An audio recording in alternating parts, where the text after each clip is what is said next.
tackle something really fundamental in the tech world, but maybe something that doesn't always get the attention it should. Professional ethics in IT. Exactly. Yeah. And we're using module9slides.pdf as our guide here.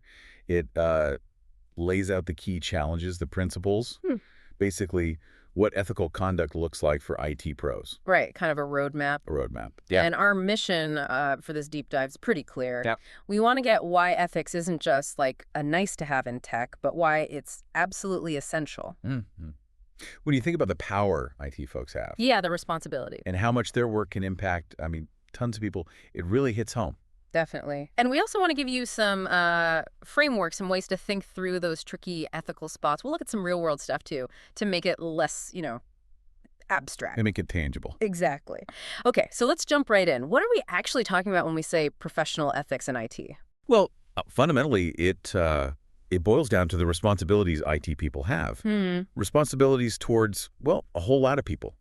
Customers, clients, coworkers, employers. Users of the tech. Users, absolutely. And, even others who are just affected by the work they do. So it's like this big web of obligations, really. It really is. And yeah, honesty is obviously Yeah. like the bedrock, right? Of course. But what's interesting, and what the slides point out, is that a lot of the ethical problems in IT aren't just simple honesty versus dishonesty. Yeah. They're complex gray areas. Yeah.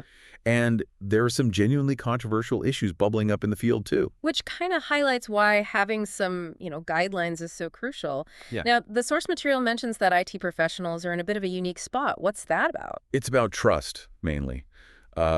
Customers, the public. Yeah. They put a lot of trust in IT professionals. They're the experts, right? People rely on their knowledge, their skills, and importantly, their honesty. Because most of us, use software daily but have no clue how it works under the hood. Exactly. You just trust it's going to do what it says and do it safely. That's a huge leap of faith, actually. It is. Yeah. And the ripple effect of an IT professional's work can be massive, often in ways people don't even see. A bug in a common app, a security hole left open. Huge consequences, potentially. Huge.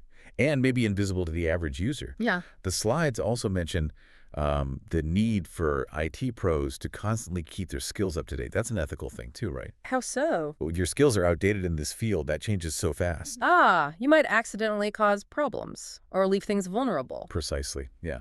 Now, compare this to, say, doctors or lawyers. They often have these really strict, legally binding codes. Licensing, what's the deal in IT? Is it the same? That's a good comparison the slides make. They kind of highlight that IT. Right. Well, it generally doesn't have those legally binding codes or mandatory licenses. Right. But we do have professional organizations, don't we? Like ACM, IEPMI, others are mentioned. What role do they play? Yeah, those groups, Association for Computing Machinery, IE, Project Management Institute, ISC, SANS, ISA, they do create codes of ethics for their members. And these codes are important. How so? Well, they lay out values, they remind people about their ethical duties, they offer guidance, especially maybe for newcomers. So they help set the standard, the sort of ethical vibe. Kind of, yeah. They define good practice. But, and this is a key point from the slides, there's a limitation. Okay. These groups often lack the teeth, They usually can't legally stop someone who breaks their code from just continuing to work in IT, unlike those licensed professions. I see. No strong enforcement mechanism. Not always with legal backing, no. Plus, the slides mention something else potentially worrying.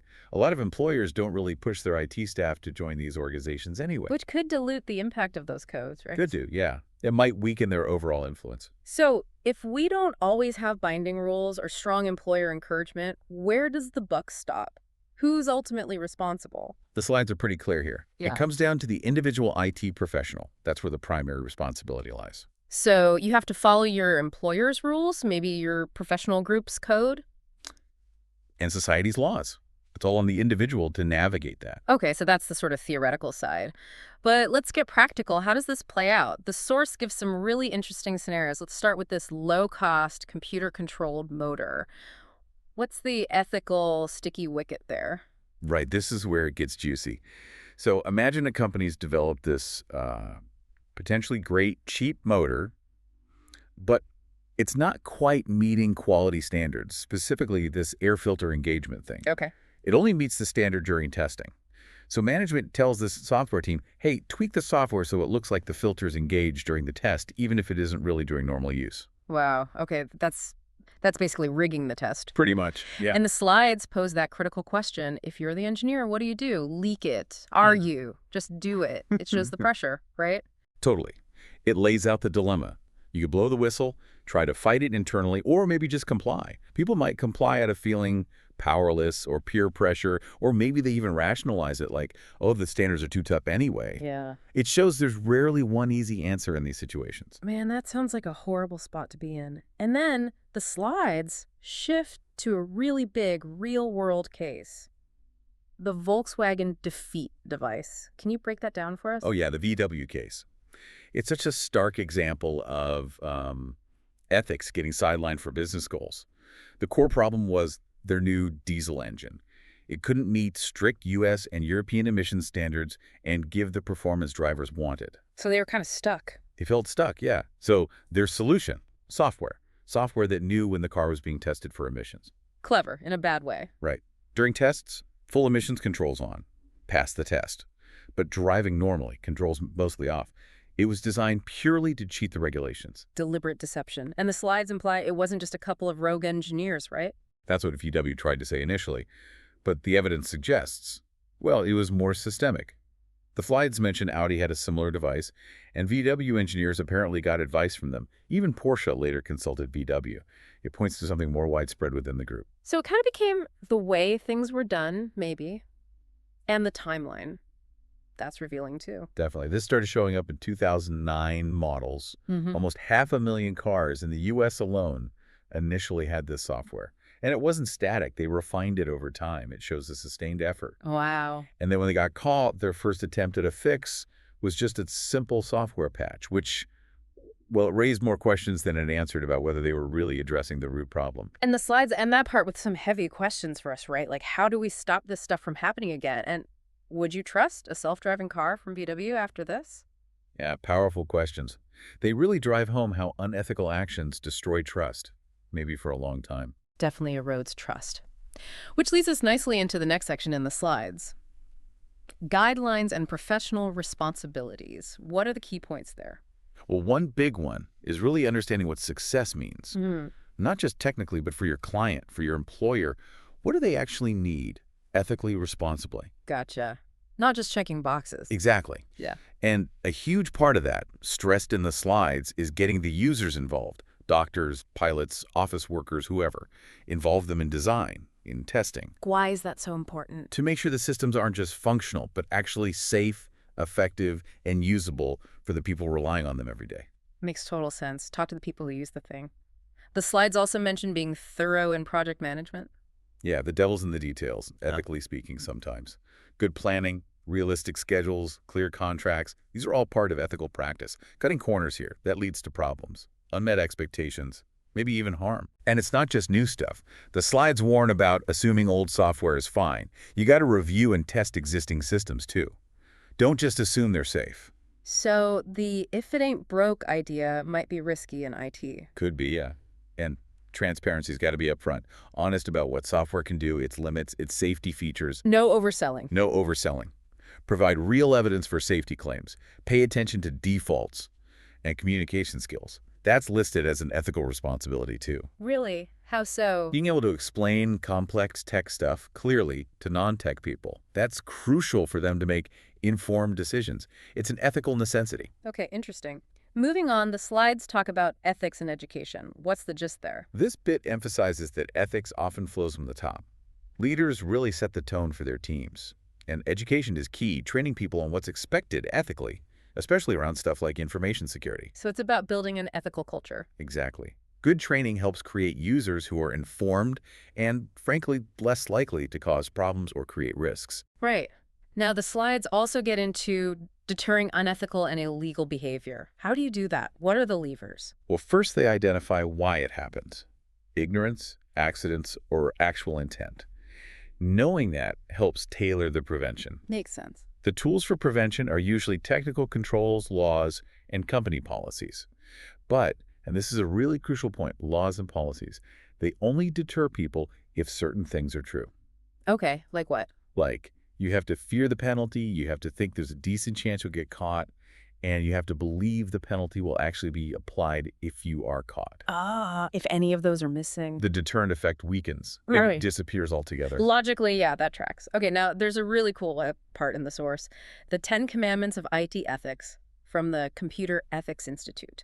Can you give us the highlights? Yeah, these are like a quick, memorable cheat sheet for IT ethics. They cover a lot of ground, Oh, like don't use computers to harm people, don't mess with their work, don't snoop in their files. basic respect. Basic respect. Don't steal, don't lie online. Respect software licenses, don't misuse resources. Also, respect intellectual property. Think about the social impact of your work. Wow, that's quite broad. Yeah. And the last one is basically use computers with consideration and respect for other humans. Pretty solid principles. Simple, but cover a lot. The slides then briefly list some U.S. federal agencies: DHS, FBI, InfraGard, NSA, Secret Service. Why are they relevant here? Well, they operate in the broader IT and security world. DHS protects critical infrastructure. FBI InfraGard helps share threat info. NSA does intel and protects U.S. systems. Secret Service investigates cyber fraud. So they don't set personal ethics codes, but their work touches on the bigger picture. Exactly. Their work highlights the importance of security, law, national interest, things that often intersect with ethical choices IT pros have to make. Got it. Okay, now we get into a really practical part, scenario-based ethical decision-making. The slides lay out a structured way to do this. Yeah, this is where we take the principles and actually apply them. It's a two-step process. Brainstorm, then analyze. Okay, brainstorming first. Yep. First, figure out who is affected the stakeholders. Then brainstorm all the possible risks, problems, consequences. Also, the potential benefits and who gets them. And if the right path isn't obvious, list all the actions you could possibly take. So map out the whole landscape of the decision. Exactly. Get the big picture. Then, analysis. What happens in analysis? You look at your responsibilities, the rights of everyone involved, and the impact of each possible action on those stakeholders. Think consequences, risks, benefits, harms, costs. Then, try to label each action. Ethically required, forbidden, or just permissible. Okay. And if you have multiple permissible options, you weigh them. Ethical merits, how it affects others. Is it practical, self-interest, your own values? It helps you reach a reasoned decision. That sounds really thorough, a good mental checklist. And the slides then give us a bunch of specific scenarios to practice this on. Let's look at a few. First up, remote kill switch. What's the ethical puzzle there? Right. So a company has an app store.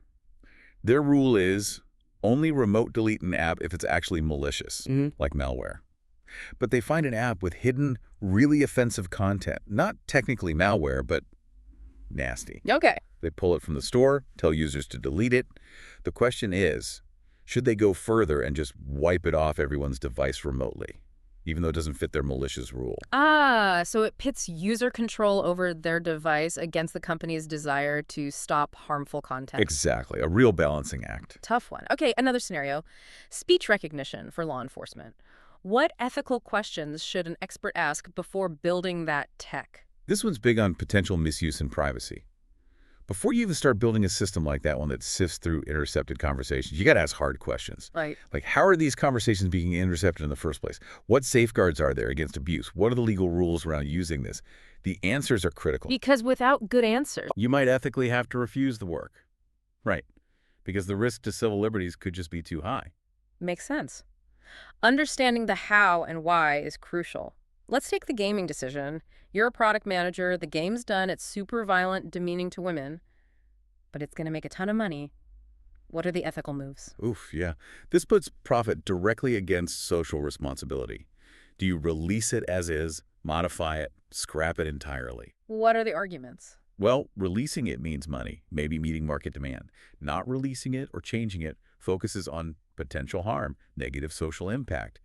The decision really comes down to the companies and the managers' core values. Are they willing to put ethics over dollars? It really shows the power and the ethical burden on creators and distributors. What about protecting personal data at that community clinic for vulnerable families? What's key there? Oh, this one is super sensitive. Protecting privacy and data security is always important. But here, it's absolutely critical. You're dealing with people facing violence, maybe living in shelters, using only first names. But the records have last names, addresses. Exactly. The risk is incredibly high. If you're building a network system, maybe with laptops, phone access, you need ironclad security. Encryption, strict access controls. It's not just a best practice here, it's an ethical must. Yeah, a breach there could be catastrophic for those people. We've Yeah. only hit a few, but these scenarios show the sheer range, don't they? Webcams in school laptops, disclosing security flaws, handling missing data in loan applications. Ethics is everywhere. It really is. Yeah. And those scenarios on schedule pressure, especially the medical device one. The tumor treatment device. Yeah. That tension between getting it out the door fast versus making absolutely sure it's safe through thorough testing.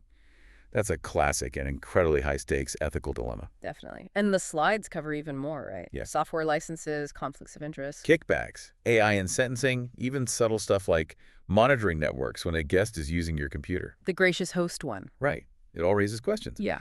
Each scenario was a chance to use that structured thinking process we talked about. And the slides bring that method back at the end of the scenarios, reinforcing it. Yeah, it's presented as a really useful tool for anyone facing these kinds of tough calls. So wrapping up our deep dive today, we've really seen how pervasive and complex ethical challenges are in IT. It's clear that being a professional in this field is way more than just technical skill. It requires serious thought about impact, about stakeholders. And we've seen that having structured ways to think about these things, like that brainstorming and analysis method, can be really valuable. Absolutely. Understanding these ideas, applying them carefully, that's what builds trust, keeps users safe, and, maintains the integrity of the whole profession. Couldn't agree more. So here's a final thought for you to chew on. Technology is moving so incredibly fast. What new, maybe unforeseen ethical problems are waiting just around the corner? How can we as individuals and as an industry get ready for them? And maybe more personally, where will you draw your own ethical lines when you interact with technology, whether you work in the field or not?